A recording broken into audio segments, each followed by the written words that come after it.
students at Columbia University. There are a lot of books on Buffett, and even more on the topic of financial literacy.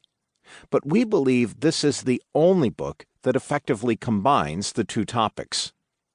Part of Buffett's charm is his plain-spoken language, pop culture references, and wonderful sense of humor. You will hear many examples of these characteristics in our book.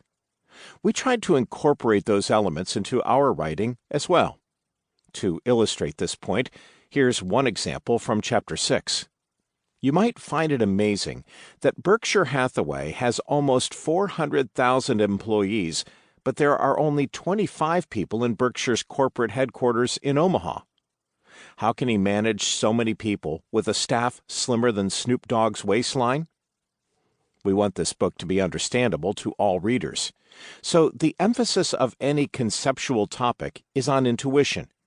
Any non-trivial formulas are relegated to an endnote or appendix. Financial literacy is a vast topic, so we considered a number of approaches to deciding on the content for this book.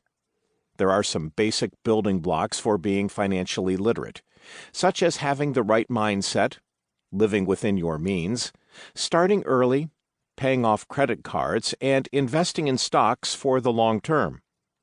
All of these topics receive detailed coverage, peppered with Buffett quotes to drive these points home. Chapter 1 begins by talking about the incredible life of Warren Buffett. Many people unfamiliar with this story will be surprised at the financial success Buffett experienced at a very young age. We then move on in Chapter 2 to discussing some of the fundamentals of investing, such as the miracle of compound interest and how supply and demand interact to determine price. Chapter 3 takes some baby steps into financial products offered by banks and other firms. Things such as a bank account, checking account, and credit cards. It also covers newer apps such as Venmo and Zelle, as well as your credit score. Chapters 4 through 6 cover the bond market and stock market, the two most important financial markets for most people.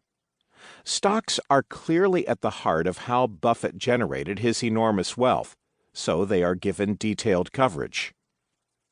We discuss what a stock is, how it trades, and how it is valued by investors, as well as the features Buffett looks at when he buys part of a company or a firm in its entirety.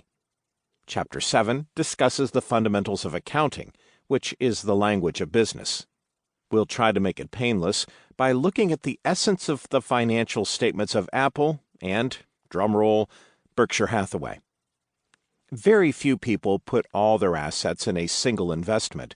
Therefore, it is crucial to discuss risk and how to create a portfolio of investments. We'll discuss two main approaches espoused by Buffett in Chapter 8. First is an index fund, an investment product that aims to own a broad cross-section of investments. The second, which we refer to as expert mode, is concentrating your assets in less than 10 firms that you thoroughly understand, or what Buffett refers to as in your circle of competence. Part of being financially literate is knowing what is going on in the world of business. So Chapters 9 and 10 discuss the who's who of industry, both with respect to people and firms. Regardless of how much money you make, you won't build any wealth if you can't live within your means. We've all read articles about famous celebrities or athletes who were once multimillionaires but eventually went bust. Therefore, Chapter 11 is focused on being thrifty like Buffett. It basically covers ways to save money. Saving money in some respects is more important than making money, since you pay taxes on the latter approach and not the former. The two biggest purchases for most individuals are their homes or cars. Given the importance of these big-ticket purchases, we decided to devote a whole chapter to it, Chapter 12. Buffett said taking a Dale Carnegie course in communications and dealing with people literally changed his life for the better. Chapter 13 discusses some of the key concepts espoused by Carnegie, as well as a newer topic developed by author Dan Goleman, emotional intelligence. Another big-ticket item for young people or their parents